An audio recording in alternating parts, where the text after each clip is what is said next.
This is the best of our knowledge. I'm Bob Barrett. When Bill Schutt writes a book, it tends to get messy, at least his nonfiction books. His first was called Dark Banquet, which dealt with vampire bats and other creatures who feed on blood. To follow that up, he wrote Cannibalism, a perfectly natural history, which dealt with, well, I think you know what that dealt with. Now he is back with a volume that every living creature can identify with. It's called Pump, A Natural History of the Heart. Bill Schutt is a zoologist, Emeritus Professor of Biology at LIU Post, and a research associate at the American Museum of Natural History. I asked Dr. Schutt why he took on the heart. Yeah, I mean, I've always been into bizarre things. I was the kid who had a monkey when I was growing up, and I spent a lot of time watching horror movies. And so when I went to graduate school, it probably took about 5 minutes for me to figure out that I wanted to work on vampire bats. From there, I just thought that there was a hole in the literature. On one side of it, you'd have, so if you're talking about blood feeding or later on cannibalism, and those were my two first nonfiction books, there was all the sensationalistic stuff out there. And then there were the academic works. There was nothing in the middle. And so I sort of fit into that niche where you take a topic like blood feeding in Dark Banquet or cannibalism in the book of the same name, and you explain it in a way that's entertaining. You don't use a lot of jargon, and you do it in a way that is also educational. And that's what I did with my first two books. When it came time to write the third book, I had other ideas, and I won't go into them because I may use them down the road. But my editor at Algonquin and my agent, Jillian McKenzie, had suggested that I look a little bit more mainstream for my next topic. And they made a couple of suggestions. And one of them was the heart. And initially I thought, well, this has got to have been done. And when I looked at the material, if you look at cannibalism, it really goes through the animal kingdom, and then it moves into humans. And what I noticed with the heart was that there really weren't any books out there that were popular science books that did that looked at the evolution of the heart, that looked at the zoology of the heart, and then moved into what turned out to be this treasure trove of stories based on misinformation about the heart that we had, new techniques that are evolving, really strange situations in the animal kingdom. And so, initially I didn't know if that was going to work or not. But, once I started writing it, I found out that it was, there was plenty to write about in the style that had worked for me, I guess, in the past. So that's how I got working on a book about the heart and circulatory system. There's a lot more than just the heart here. Well, I'd like to go into some of the earliest scientists who looked at the heart. And I got to start with Galen because, as you said in the book, he worked at a Roman gladiator school. That's just too cool not to start with. Yeah, Galen, first century CE. He was born in 129 CE. So just to sort of put that into perspective, he was a Roman philosopher and physician, and he did work at a gladiator school, and where he was a surgeon. So he got to see the body and its parts from up close. And the thing about Galen, and he shows up in all of my books, is because it's really impossible to understate the impact that he had for about 1,500 years. Now, unfortunately, the guy was brilliant, but a lot of what he came up with turned out to be wrong.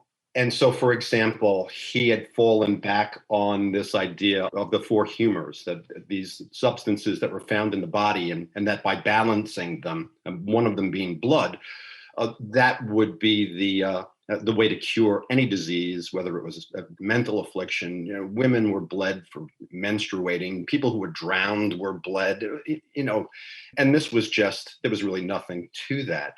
But unfortunately, to sort of make a long story short, he wrote a lot. And whether it was his associates or whether it was Galen, there were like 3 million words of Galen's medical writings. After the fall of the Roman Empire, his works were not translated into Latin, which at the time was sort of the language of scholarship, but they were translated into Arabic by Syrian Christian scholars. And those Arabic translations were then translated into Latin. And we think that when those translations were finally made into Latin, they were built upon the sort of Christian leanings of the of the translators. And the church loved that. They wound up declaring Galen's work to be divinely inspired. And so for the next roughly 1,500 years, medicine was really devastated. Instead of doing research, you would just follow the writings of Galen. And a lot of his stuff was just plain wrong for reasons like he couldn't really dissect human bodies. He was working as a surgeon at the gladiator school, but his scientific findings were based on dissecting animals. And so he got a lot of it wrong. And there was there was actually a ban back then on dissecting human cadavers, right? Yeah, and a lot of that ban had to do with the Greek cultural traditions related to the fact that corpses were thought to be contaminating and polluting, and you had to go through this litany of exercises if you came into contact with a dead body. And then also the Greeks had this negative connotation related to cutting human skin.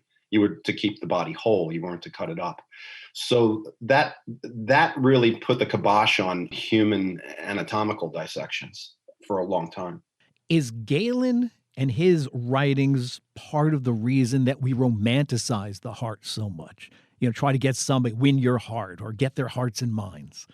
No, I don't see the Galen connection there. I see the Galen connection as far as the problems that we ran into with stagnation in the field of medicine.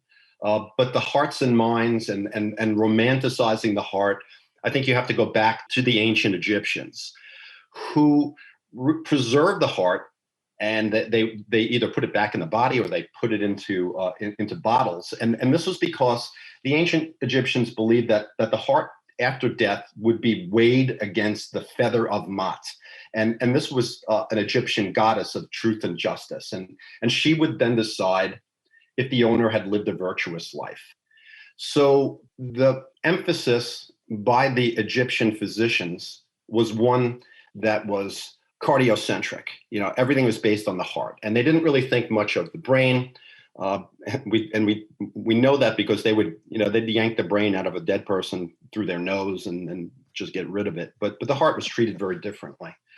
Now, Egyptian medicine was held in high esteem by the ancient Greeks, as was this idea that the heart was an organ that was the organ associated with the soul. So once that information was accepted by the Greeks, then the Greek philosophers like Plato and Aristotle, they're the ones who came out and said that this is the seat, the heart is the seat of intelligence, the soul, and emotions, and within those emotions, including love. That was passed on to the Romans. They added their own twists. One of my favorites is the vena amoris, which is a non-existent blood vessel that supposedly runs from the fourth finger of the left hand to the heart. Centuries later, that became the finger that you would put the wedding ring on.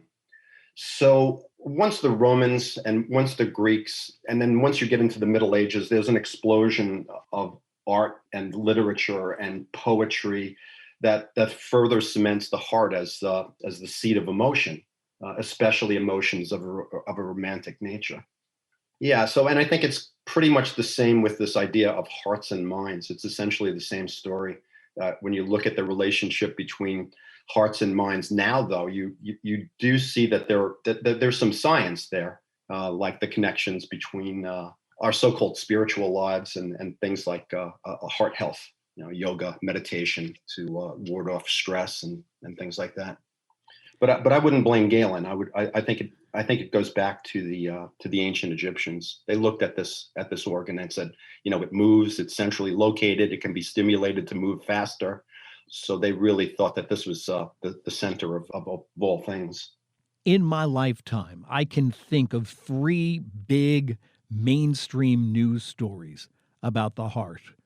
That would be the first transplant, the artificial heart, and the baboon transplant into baby Faye. Baby Faye makes the best story, doesn't it? Yeah, I think you're right, and it is. Now that I've finished this book and gone through the edits and everything else, that's the story that just keeps coming back to me. And of course, I'd heard of it. It got widespread media coverage back in 1984 when the surgery took place. But when you mention it to people, they have this vague notion of what took place. And they may mention that there was a baboon heart transplanted into a baby and that the baby wound up dying. But to me, the story was so much deeper than that. And the ramifications of that surgery just turned out to be tremendous, almost like the opposite of Galen, where Galen, there was this 1,500 years of stagnation. Once, after the baby Faye surgery, there was an explosion in research related to fetal transplants and dealing with fetal diseases, newborn neonatal diseases and neonatal transplants. Is heart transplantation now sort of a routine operation? Well, it got to be. Initially, I think the first transplant was in 1967, very famous case, and then the first artificial heart was 1982. In 1984, when baby Faye's heart was transplanted, they'd never done transplants on an infant before, mainly because there was no way to get neonatal hearts, and so babies that had certain conditions, like the condition that baby Faye had, were doomed.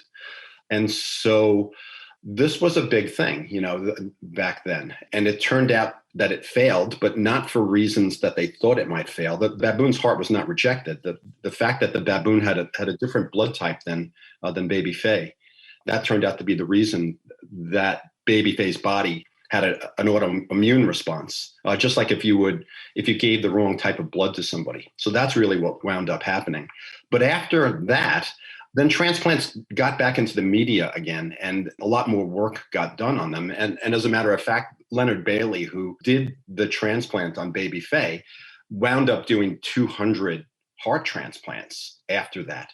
So I don't know if it became something that was a run-of-the-mill type of surgery. It was never that, but it certainly we learned a whole lot more about it after the baby Faye story.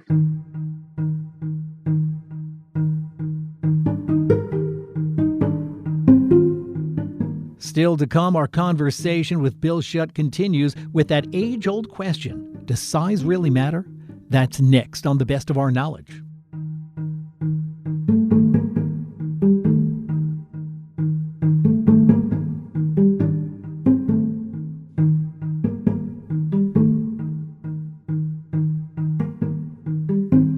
Got any questions or comments about The Best of Our Knowledge? Send them in. Our email address is knowledge@wamc.org. And if you'd like to listen to this or any past programs again, you can find them online at our flagship station's website. Just go to wamc.org and click on the programs link. And while you're there, subscribe to The Best of Our Knowledge's podcast or download the WAMC radio app to listen on demand anytime, any place.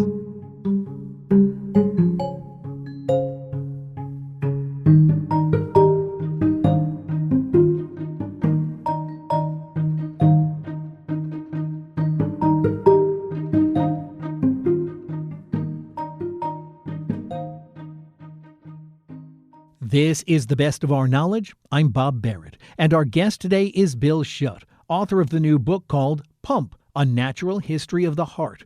Earlier, Dr. Schutt spoke about how difficult it was to obtain a donor heart small enough for an infant. So I asked if the size of hearts across the board stays proportional to the size of the creature they're pumping blood through. That's kind of interesting because my friends up at the Royal Ontario Museum who wound up recovering and then over a 5-year period having this blue whale heart preserved, which turned out to be the prologue in the first chapter of Pump. They were expecting a heart that was going to be a lot bigger. And one of my friends, a curator friend, he'd been asked all sorts of many times, how big is the blue whale heart? How big is the largest heart? And he would say, it's as big as a sedan. But they didn't know until they got this opportunity to recover this whale heart. And this whale had been stranded and wound up washing up dead in Canada. And what they found out was that it was a lot smaller ultimately than they thought it would be. And that sort of makes sense now that you look at the size of that heart and compare it to other hearts. So for example, that blue whale heart, and I don't want to downplay the size because the thing is 42 inches high and 38 inches across. If you look at it compared to the size of the body, to the weight of the animal, it's 0.3% of the blue whale's total body weight. And that is a lot smaller than, say, for example, if you were to look at the other extreme, a hummingbird heart. Hummingbirds weigh about 22 grams or so. But a hummingbird's heart weighs about 2.4% of its body weight. So it's a whole lot bigger relative to the size of the animal than the blue whale heart. And we think that this has a lot to do with the hyperactive lifestyle that hummingbirds have.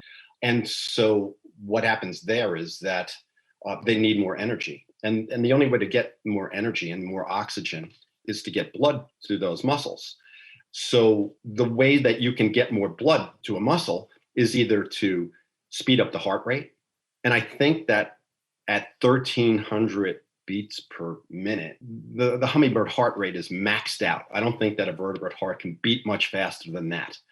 But the other way to get more blood to, say, flight muscles is to increase the size of the heart so that every time the heart pumps, it pumps out more blood. So that's what I think you're seeing here. So that animals that have a higher metabolic rate, like hummingbirds or shrews, they're going to have a relatively larger heart than something like a blue whale that can slow its heart rate down to 2 beats per minute. How important is it, actually, to listen to the heart? Every medical professional has got its stethoscope, and they're always just sticking that on your chest. Are they really listening for something?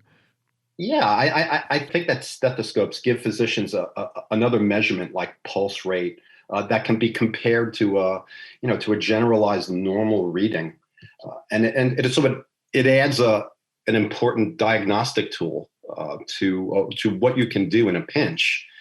And I went back and looked at the development. The first stethoscope. How did that come about? And that turned out to be a really fascinating story with this French physician in 1816 who was dealing. He lived in Paris, and they were dealing with this massive outbreak of what they were calling consumption at the time, and what was later characterized as tuberculosis, which is caused by this bacterium. Back then, the way that you can determine if consumption was taking place was to listen to body sounds. And you would tap on someone's chest, and you would listen to the sound that came back. And this originated from a German whose father was tapping on wine barrels to determine how much wine was in those barrels. And they adopted that technique to detect abnormal amounts of liquid in the lungs, for example. And the second way that you could diagnose consumption would be with something called immediate osculation, which is really listening to heart sounds by putting your ear up against someone's chest. Now, in the 19th century, there were issues with that, like people didn't bathe, they had lice. It was kind of an uncouth move to put your head on a woman's breast and try to listen to her heart sounds. And what Laennec developed was a way to do that without coming into contact with his patient. And it turned into the stethoscope. So you wrote about Galen and what he thought he knew and he really didn't. What do we still not know about the heart, or do we think we don't know? Yeah, that's a really good question. I'll give you an example. When a coronary artery, and we've got these 4 coronary arteries that supply the heart muscle, when they're blocked, the tissue that is downstream of that blockage becomes starved. And eventually, if it doesn't get oxygen and nutrients because the blood flow is cut off, that tissue can die. And the tissue that we're talking about here is cardiac muscle. And those cardiac muscle cells, mostly called fibers, not cells, they're able to contract. And that contraction, when you talk about thousands and thousands and thousands of cells, turns the heart in. It's really what turns the heart into this pump. The problem is that if the tissue downstream of the blockage, if those cells die, then even if you restore the flow to that area, so let's say you take care of the blockage, you put a stent in, those cells in that tissue do not regrow into contractile cells. In a sense, they come back as scar tissue. So it's a little bit like if you had a mechanical pump and parts of it were faulty and you replaced them with parts that didn't work. So, that's why people sometimes describe heart attacks as, people who die of a heart attack, sometimes they don't die all at once, they die in stages. And it's the fact that different parts of the heart are just not functional as a pump. That we still don't know how to regenerate functional cardiac muscle tissue. But as you can imagine, there's a tremendous amount of work being done on it. Things like taking stem cells and converting those stem cells into cardiac muscle cells, which can be done, and then trying to take those cardiac muscle cells and put them back into the heart. So there are all sorts of ways, techniques that are now being worked on by researchers all over the world to try to cope with the fact that, the results of a heart attack are oftentimes can't be reversed. So look ahead. What is the future of our hearts? Are we one of these days just going to have them replaced with something that was 3D printed? Yeah, that's one. I mean, there's a researcher in Israel who's working on a 3D printed heart, but I also worked with and interviewed, not worked with, a researcher by the name of Dr. Ott at Harvard, who's in a sense trying to grow your own heart. A lot of people die on waiting lists, waiting for a transplant, because you have to have the right blood type, tissue type has to match, that sort of thing.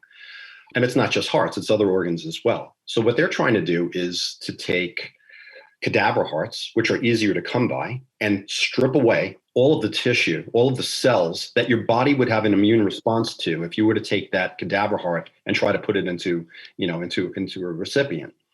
And then take that framework that's left, and it's a connective tissue framework, mostly collagen, which is the most common connective tissue in our body, and take that framework, that scaffold, and to seed it with cardiac muscle cells that were generated from that patient, from that recipient.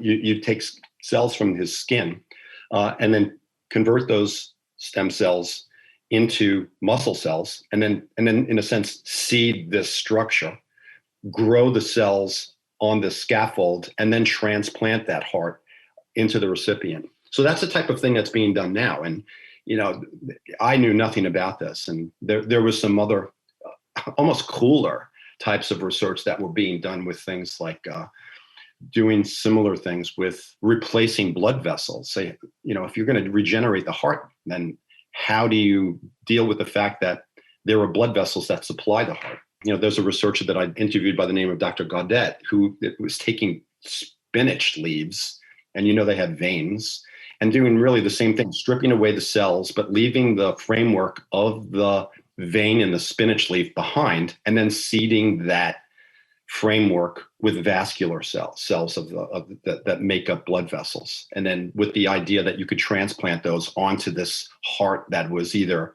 computer printed or regenerated by the methods that Dr. Ott is working on.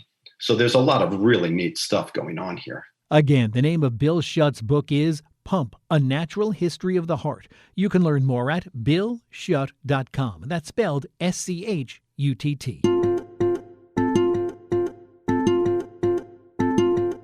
We've spent an awful lot of time talking about the heart today. Let's move up about 1.5 feet and spend some time with the brain. That's the topic of today's Academic Minute. What if you could control something by just thinking? I'm Dr. Lynn Pascarella, President of the Association of American Colleges and Universities. And today on the Academic Minute, Ben He, Professor of Biomedical Engineering, explains. Mind control is no longer science fiction. A brain-computer interface, or BCI, is a device that allows an individual to control a machine or computer just by thinking about it. Non-invasive EEG-based BCI use a brain wave, or EEG, to record and decode brain intention that is safe and convenient, compared to more risky, invasive methods that use a brain implant.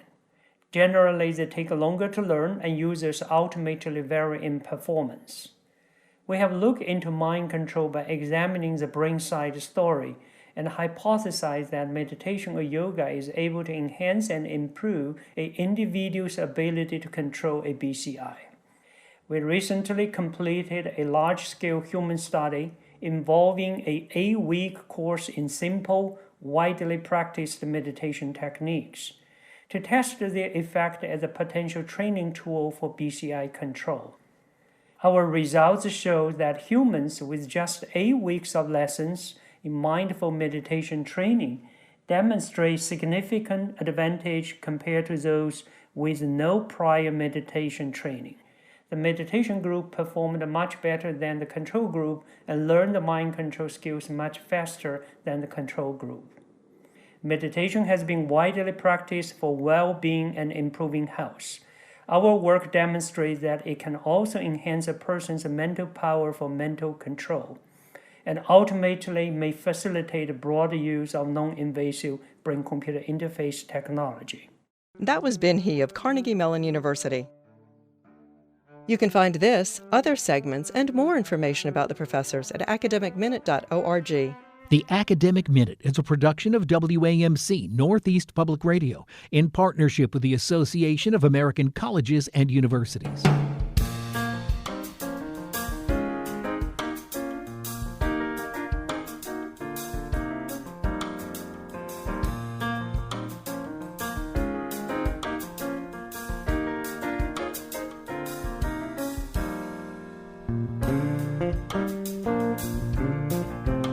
That's all the time we have for this week's program. If you'd like to listen again, join us online at our flagship station's website. Go to WAMC.org and click on the programs link. While you're there, subscribe to our podcast or any of the other WAMC or National Productions podcasts. And if you have any questions or comments about the program, send them in. Our email address is knowledge@WAMC.org, and you can find us on Twitter at TBOO Knowledge. I'm Bob Barrett. Be sure to join us next time for another edition of The Best of Our Knowledge. Bob Barrett is producer of The Best of Our Knowledge. Dr. Alan Chartock is executive producer. The Best of Our Knowledge is a production of WAMC Radio's National Productions, which is solely responsible for its content. Hear more at WAMC.org.